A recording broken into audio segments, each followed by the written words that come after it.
At a family gathering, my sister decided to humiliate me in front of everyone. She sneered and said, "You'll never have the kind of money I do." The room erupted in laughter.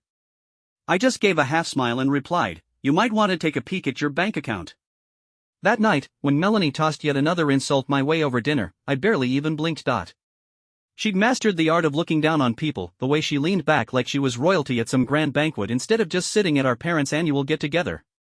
"Let's be honest," she said, swirling her wine like some cartoon villain, "you'll never be rich like me." A few of our cousins snickered under their breath. Even Mom and Dad didn't say a word to stop her. They didn't laugh, sure, but they didn't speak up either. That was always the setup. Melanie got the spotlight, and I was the one left standing in the shadows, never quite enough. But I didn't budge. I calmly set my fork down, looked her straight in the eye, and gave her a quiet grin. "Might be a good time to check your bank account," I said. Her smirk faltered for a split second, but then she snapped right back into character. "Oh please," she scoffed, like I'd waste my time with that right now. I just gave a little shrug and went back to eating, while the rest of the table, realizing the drama had fizzled out, shifted the conversation elsewhere. But later that night, when Melanie finally opened her banking app, everything flipped upside down.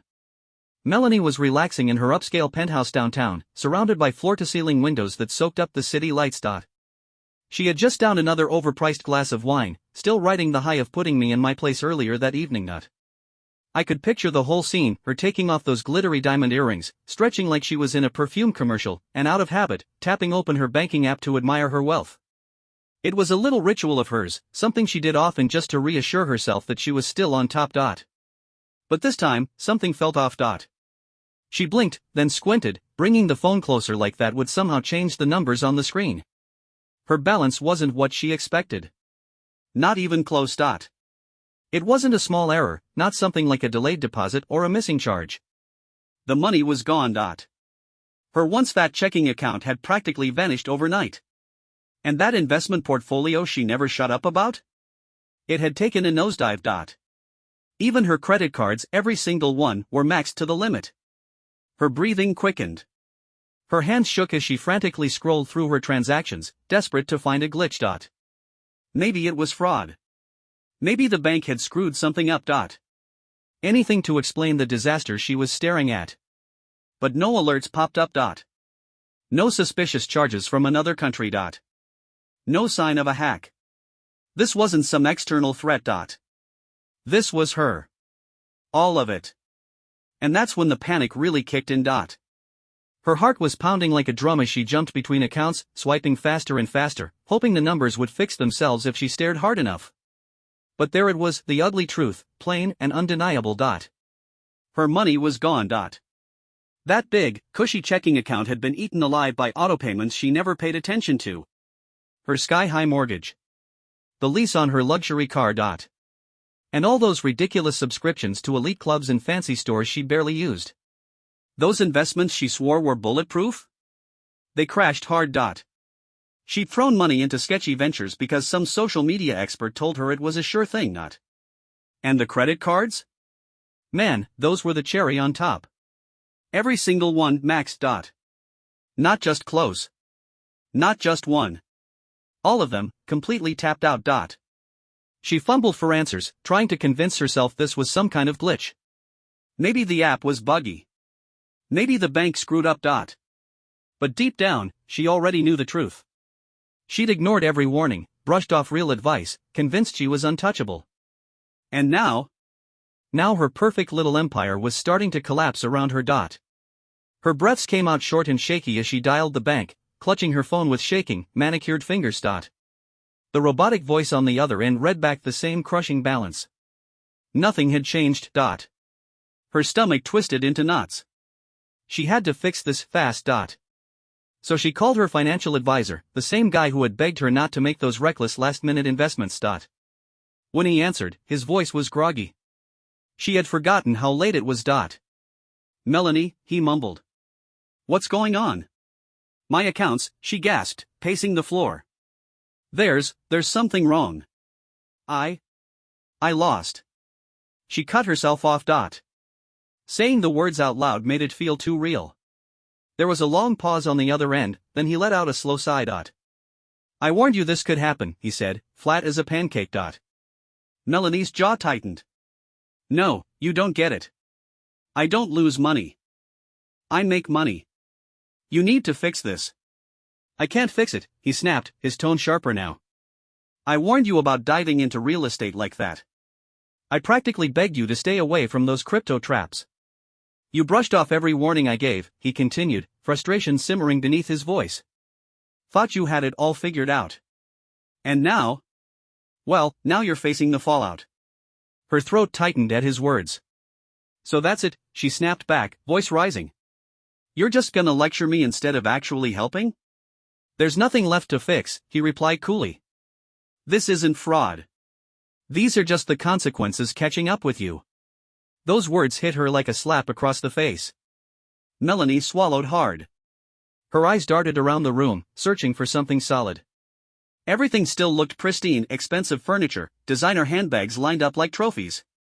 That oversized mirror, the one where she'd posed for countless selfies showing off her glam life. But somehow, it all felt shaky now. I just need time, she murmured under her breath. I can shuffle some things around. I just need time. Her advisor let out another heavy sigh. Melanie, you don't have time. You're broke. She ended the call without saying another word. Broke. That word echoed in her mind like a foreign language, something that simply couldn't apply to her. No, this wasn't the end. It was just a rough patch. She wasn't broke. She just needed a plan. She could fix this. She would fix this. And just like that, the solution hit her. Her brother. Me. Melanie paused for a beat before dialing. It stung. God, it burned to have to call me of all people. Just a few hours ago, she was sitting high and mighty at the dinner table, making sure everyone knew just how far ahead she was. And now? Her hands were trembling as she called the very brother she'd spent years mocking and looking down on. I was stretched out on my couch, soaking up the quiet, when my phone buzzed. I glanced down at the screen. Melanie. I smiled. Right on cue. I let it ring a little while, long enough for her nerves to stew a bit. Finally, I picked up. Hey, sis, I said, casual as ever. Didn't think I'd be hearing from you so soon. Everything all right? There was nothing but silence at first. I could hear her breathing, tight, uneven. She hated that she had to make this call. But it turns out, when pride and panic go head to head, panic usually wins. I need to talk to you, she finally said, her voice tight and brittle. It's important. I stretched out a little more, leaning back into the cushions. Important, huh? That's funny, because not too long ago, you were pretty clear that I didn't matter at all. She inhaled sharply. Look, I don't have time for this. She stopped herself right there, probably realizing that barking orders wouldn't get her far with me anymore. I just need some advice. I nearly burst out laughing. Advice? Melanie asking me for advice? That was rich. She'd spent years dishing out those condescending lectures, always acting like I didn't have a clue about how life worked. And now she needed my help. This was better than I could have written it. I played it cool. Advice? About what? A long pause. Then, barely louder than a whisper, I lost a lot of money. There it was. I let the silence hang there. Let her squirm under the weight of her own words. Finally, I gave a low, thoughtful hum. Ha! That does sound like a mess. I paused, then added, but you know, there's something you said at dinner that's been bouncing around in my head. I could almost feel her stiffen. What? I smirked, even though she couldn't see it. Oh, just that part where you said I'd never be rich like you. More silence. Then her voice came through, tight with frustration. Are you going to help me or not? I tilted my head like I was actually considering it. Help you? I echoed. That's asking a lot, considering how many years you've spent making sure I knew I wasn't good enough for you. Please, she hissed, and man. I could tell those 6 letters hurt her more than anything. I wouldn't be asking if it wasn't serious. I wouldn't bring this up unless it was something real. I sighed dramatically. I let out a loud, exaggerated sigh. I don't know, Mel. Honestly, Mel, I'm not sure. It kinda sounds like consequences. Sounds to me like you're finally facing the fallout. She sucked in a breath. She inhaled sharply, like my words had stung. You knew, she accused. You knew, she snapped, pointing the finger straight at me. That's why you said what you did at dinner. You knew something was going to happen. That's why you made those comments at dinner, she added. You knew something was coming. I didn't deny it. I didn't bother denying it. The truth was I had known. Not because I did anything. Not because I sabotaged her finances. The truth is, yeah, I did know. Not 'cause I tampered with anything or messed up her money. But because I had been watching from a distance for years. I'd been keeping my distance, just observing quietly for years. Melanie had always thought she was invincible. But I had seen the cracks forming. Melanie walked around like nothing could touch her, but I saw the fractures forming long before this. The reckless spending. The risky investments. The complete and utter confidence that nothing could touch her. The way she burned through cash, the wild investments she made, and that blind confidence that made her think she was bulletproof. She thought she was smarter than everyone. Thought she could buy her way out of any bad decision. Until she couldn't. She believed she had all the answers. Thought money could fix any mess. That is, until it couldn't. Here's the thing, Melanie. I said, keeping my voice light. You always looked down on me because I never chased status like you did. You know, here's the thing, Mel, I said casually, keeping it light. You always acted like I was beneath you just because I didn't chase after shiny things like you did. You thought money made you untouchable. But money only protects you when you know how to keep it. You treated money like it was some magic shield, but it only works if you actually know how to hold on to it. She was breathing harder now. I could hear her breathing pick up, heavier and sharper. I don't need a lecture. I don't need a lecture, she shot back.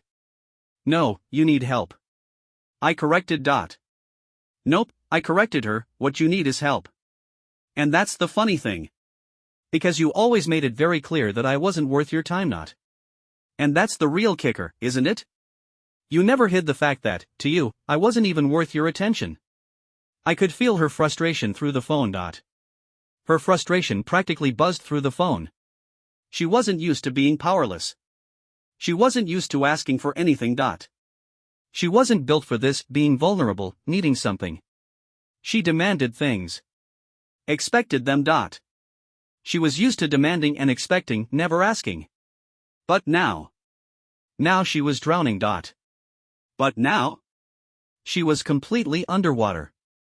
And I wasn't about to throw her a life raft. And I sure as hell wasn't going to be the one to bail her out.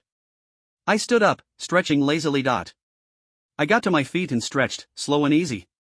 You know, Melanie. You know what, Mel? I think it's time you learned what it feels like to be on the other side of things. Maybe it's about time you figured out what it feels like to be the one left behind. Her breath hitched. She sucked in a breath, sharp and shaky. Wait. Wait. Good luck. I said cheerfully. I hear financial ruin builds character. Good luck, I said, bright and chipper. I hear going broke really builds character. Then I hung up. And it felt amazing. I ended the call right there, and man, it felt damn good. I set my phone down and exhaled. I dropped my phone on the table and let out a long breath. Feeling a sense of satisfaction I hadn't known I needed. There was this deep, quiet satisfaction I didn't even realize I'd been craving. For years, Melanie had lorded her wealth over me. Melanie had spent years flaunting her money, holding it over my head like a trophy. Using every opportunity to remind me of what she had and what I didn't. She never missed a chance to rub it in, what she had, what I didn't. And now, for the first time, the roles had shifted. But now, for the first time ever, the tables had turned. I expected her to call back immediately. I figured she'd call right back, all worked up. Maybe send a string of furious texts demanding that I help her. Maybe fire off a few angry texts, ordering me to fix things like I owed her. But nothing came. Just silence. But there was nothing. Just radio silence. Interesting. Ha. Interesting. Melanie wasn't the type to give up easily. Melanie wasn't the type to throw in the towel without a fight. If she wasn't calling me, that meant she was scrambling for another way out. If she wasn't reaching out, she was probably in full panic mode, trying to find another lifeline. I could picture it perfectly. I could see it in my head like a movie. Her sitting in her overpriced penthouse, pacing, calling every financial contact she had. Pacing around that ridiculously expensive penthouse, dialing up every money guy she knew. Maybe even our parents, though they wouldn't be much help. Probably even tried mom and dad, but they'd be useless in a mess like this. They'd always worshipped Melanie. They always treated Melanie like she walked on water. But they didn't have the kind of money she needed. Problem was, they didn't have the kind of cash she was after. No, she was out of options. Nope, she was cornered, and the money train had run dry. And that meant she'd be back. Which meant it was just a matter of time before she circled back to me. I don't have anywhere else to turn. I don't know where else to go. I sighed, shaking my head. She still didn't get it. I sighed, shaking my head. She still had no clue. I typed back a simple response. I quickly tapped out a response, keeping it short and to the point. Maybe now you understand how it feels. Maybe now you get a taste of your own medicine. Then I put my phone on silent, leaned back, and enjoyed the peace. I silenced my phone, leaned back in my chair, and just let the silence settle in. The messages didn't stop. The messages kept pouring in. Melanie tried everything. Anger, guilt, even a pathetic attempt at playing the concerned sister card. Melanie hit every note: anger, guilt, and even tried pulling the "I'm your sister, care about me" act. Melanie, you're really just going to ignore me? After everything? You're seriously just going to ignore me after everything? Melanie, I don't understand why you're being so cruel. This isn't funny anymore. I don't get why you're being so cruel. This isn't a joke. Melanie, mom and dad are worried about you. Mom and dad are worried about you, you know. They think you're being irrational. They think you're being irrational. Melanie, fine. Be petty. Fine. Be petty, whatever. But when I get back on my feet, don't expect me to forget this. But when I get back on my feet, don't think I'll forget how you treated me. I smirked at that last one. I couldn't help but smirk at that last message. Oh, so she still thought she'd bounce back? Cute. So, she thought she'd bounce back from this? That was cute. The funny thing was, Melanie had spent her whole life believing she was untouchable. The real kicker was that Melanie spent her whole life thinking she was untouchable. That wealth, status, and control were permanent fixtures in her life. Like money, status, and control were permanent parts of her world. And now, reality was giving her a lesson she'd never forget. Now, reality was handing her a lesson she wouldn't soon forget. I let her messages sit there unread. No response. I left her messages unread, just letting them sit there. Then, a day later, she did exactly what I expected. Sure enough, a day later, she did exactly what I thought she'd do. She showed up at my apartment. She showed up at my place. The knock at my door was firm. Controlled. The knock on my door was firm, deliberate. But I knew it was taking every ounce of pride she had left just to be standing there. I could tell it was taking everything she had left to stand there. When I opened the door, there she was, dressed in her usual designer clothes. When I opened the door, there she stood dressed in her usual designer gear. But something was off. But something wasn't right. The confidence was gone. That cocky confidence? Gone. The perfectly curated appearance was cracking. Her flawless, curated appearance was showing cracks. Her eyes were tired. Her eyes looked exhausted. Her makeup, usually flawless, was just a little smudged. Her makeup, which usually looked perfect, was smudged, just a little. And for the first time in my life, my sister looked small. And for the first time, Melanie looked small. Can I come in? She asked, voice quiet. Can I come in? She asked, her voice barely a whisper. I leaned against the doorframe, arms crossed. Why? I leaned against the doorframe, arms crossed, not letting her in. Why? She exhaled sharply, shaking her head. She let out a shaky breath and shook her head. Look, I get it. Look, I get it. You're enjoying this. You want me to suffer a little. Fine. You're enjoying this, right? You want me to suffer for a while. Fine. But I need help. But I need help. I tilted my head. And what exactly do you expect me to do? I tilted my head, waiting. And what exactly do you want me to do? She swallowed hard. She swallowed, the words clearly hard to get out. I just need a place to stay. Just for a little while. Until I figure things out. I just need somewhere to stay. Just for a bit. Until I can get myself together. I stared at her, waiting. I stared at her, waiting for something, anything. There it was. The woman who had spent her whole life looking down on me. There it was. The woman who spent years looking down on me, who thought I was beneath her. The one who never missed an opportunity to remind me of her success and my shortcomings. The one who never passed up a chance to rub her success in my face and point out all my flaws. The one who had mocked me in front of the entire family just days ago. The same one who had humiliated me at the last family dinner. And now she was standing at my door. And now, here she was standing on the other side of my door. Asking for shelter. Asking for a place to crash. The irony was delicious. The irony hit me like a punch to the gut. I let the silence drag on, watching as she shifted uncomfortably under my gaze. I let the silence stretch, watching as she squirmed under my stare. Finally I spoke. Finally, I broke the silence. Oh, Mel, I said, shaking my head with a smirk. Oh, Mel, I said with a smirk, shaking my head. Looks like you're not so rich anymore. Looks like you're not so rich anymore, huh? Her face twisted. Her face twisted in anger, shame, and disbelief. So that's it, she snapped. So that's it, she snapped, barely holding it together. You're just going to turn your back on me. I held up a hand. I cut her off, holding up a hand.